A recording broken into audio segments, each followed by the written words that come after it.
What is going on, everybody? Watch the Tunnel here, back with another figure to review. And for this review, we're going to be reviewing Marvel's Girl. And she's another figure part of the Marvel Legends Build-A-Figure Tri-Sentinel. Just as you see on top of the box, you see the Build-A-Figure Tri-Sentinel, Marvel Legends series logo, and the warning the choking hatches for small parts. And on the top, you see the X-Men logo. Coming down, you see the figure. You see the box, you see the figure with its accessories and the Build-A-Figure piece, something that we're going to see in a little bit. Down at the bottom, you see the X-Men logo along with the Cohen letters, probably her name written down, and with the Hasbro logo on the side there. On the side, you see the promotional picture of the character from the comics, and with the X-Men logo, House of X, and Marvel Girl. The other side is identical to the other one. The bottom part, you just see some licensing and barcode for this figure. In the back of the box, you see another good promotional picture of the character. And on the top, you see the Cohen letters, obviously of her name. And you see the Marvel Legends series logo again. And the title of this character, Marvel Girl. And you see a little biography right there. You want to pause it and read it. It's written in 7 different languages, Spanish is included. Give it a pause and read it if you wish. Going down, you see the list of all the Build-A-Figure Tri-Sentinel figures, starting from Wolverine to Cyclops, and obviously the only 6 of them have one Build-A-Figure piece each. And it looks like Marvel Girl has that number 3, which is the Tri-Sentinel's right leg. And down the bottom, you see the licensing from Marvel and Hasbro. So yeah, let's get her out of her box so we can have a closer look at her. Okay, here we have the figure, and we can start off with the measurement tape. She measures about 6 inches, exactly 6 inches, which turns out to be 15 centimeters. And yeah, this is Marvel Girl, which technically she is Jean Grey, and we all know who Jean Grey is. You know, she's played by Famke Janssen in the X-Men movies, also known as Phoenix. Phoenix, well, is actually the rising bird from the ashes, or like more like resurrection, or like rebirth. It has to do a lot with the Greek mythology, the Phoenix bird, you know, and has a lot to do with the sun, also, you know, the fire and stuff. And she actually is in her classic suit, Jean Grey, because like she appeared in her Jean Grey first appeared in the comics in the X-Men #1 in September 1963, written by Jack Kirby, and yeah, this is actually her appearance from the comics back in the 60s and 70s. So yeah, it's a little funny looking. Her appearance is a little funny, you know. I mean, the way how the mask, how like these colors are do not combine at all. I mean, like they don't really match. I mean, green and yellow, a little funny looking, and plus she got her like nice red head too, you know, and like she got her hair molded all the way down, and it's actually a little hard plastic.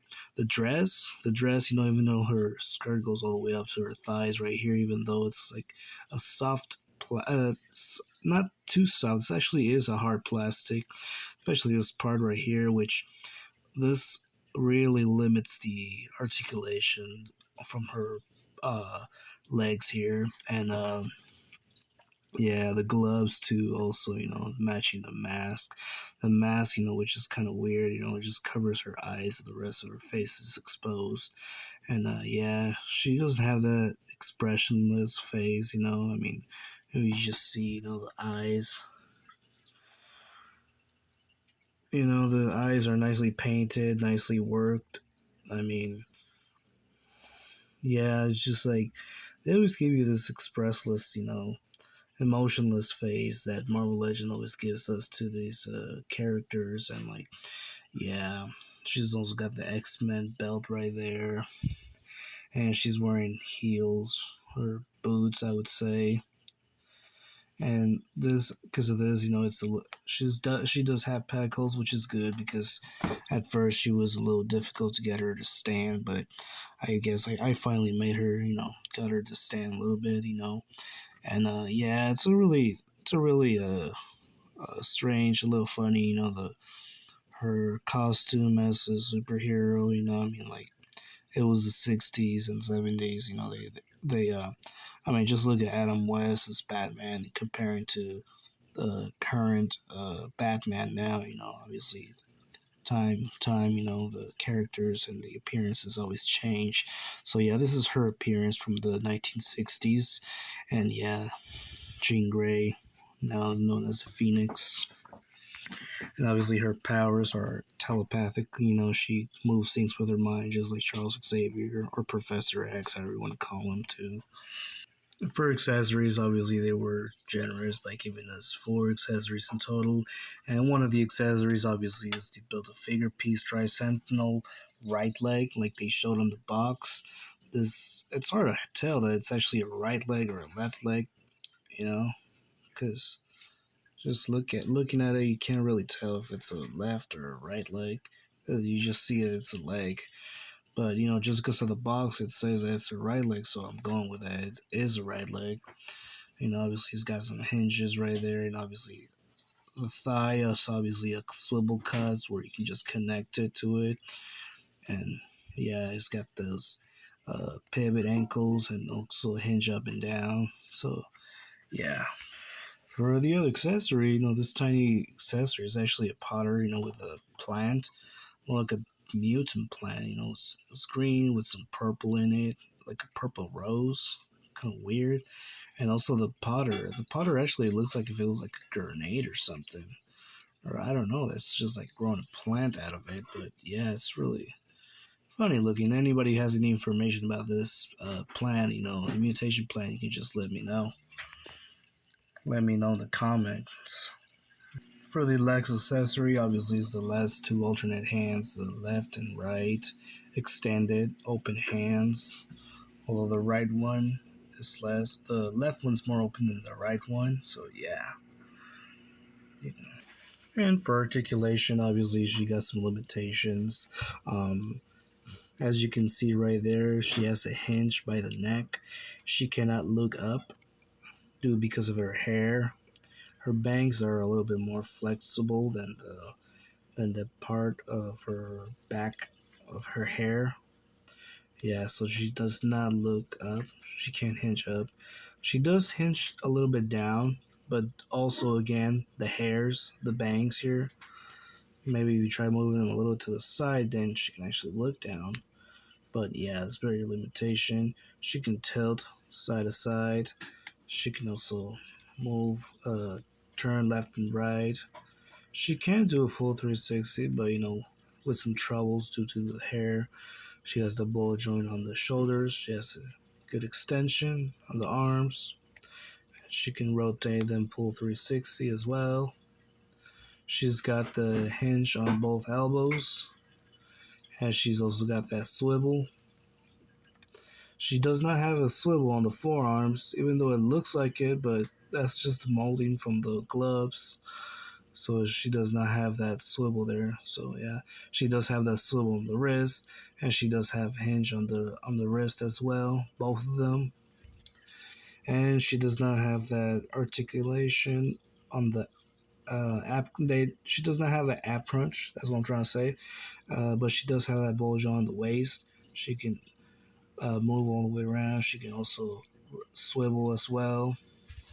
She does have that articulation on the legs here, but due because of the dress, she cannot kick forward or back.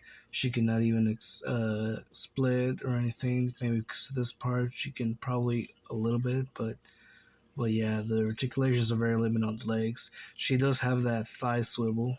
You can see that cut right there. She does swivel, and she does have that double articulation, the double hinge on the knees. She's got the ankle pivot as every Marvel Legend has, and she also had the hinge for looking up and down. And she's got the two peg holes with the stamp as well. So yeah. Yeah, for some accessories or articulation, yeah, she was very limited. Another thing for the accessories, they could have gave us her, that red aura that she has around her when she uses her powers, and just like how you saw her in the picture from the box, that green aura that surrounds her when she uses her energy. They could have given us something like that for accessory, but I guess it was too much to ask. But yeah, they could also change, by stop giving us, you know, motionless phase on every Marvel character. I mean, they should be fixing that by now, a long time ago. I mean, I know some figures that I bought already, and they don't have that issue, but this one apparently it does. But yeah, here you have her next to her other X Men colleagues here. For comparison size, here you see her with Amanda Nunez, 7-inch figure from Jazzware, and you see her with Darla from the Shazam characters, 5 inches and a half, a figure from Mattel, two 6-inch and a half DVZ figures from Dragon Stars. From McFarlane line, here you have her with two Catwomans from the Batman movie, 7 inches from McFarlane. Here you have her next to Wonder Woman from the DC Dark Knight's Death Metal, 7 inches and a half from McFarlane, and a 7-inch Harley Quinn from Mattel. Here you see her with other 6-inch Marvel Legends series figures from Hasbro. Here you see her next to Ellen Ripley and an Amanda Ripley, both figures from NECA, 7 inches. And of course, with a 9-inch AVP Predator from NECA and a 9-inch Xenomorph figure from NECA. So yeah, this was Jean Grey. What do you guys think of the figure? Did you, uh, would you collect her even though she has some limitations on her articulation? Uh, are you only collecting it just to collect to build a figure piece? Are you looking to collect and build the Tri-Sentinel figure? I mean, I already have the right leg, I already have the torso and the right arm, so you just swivel that.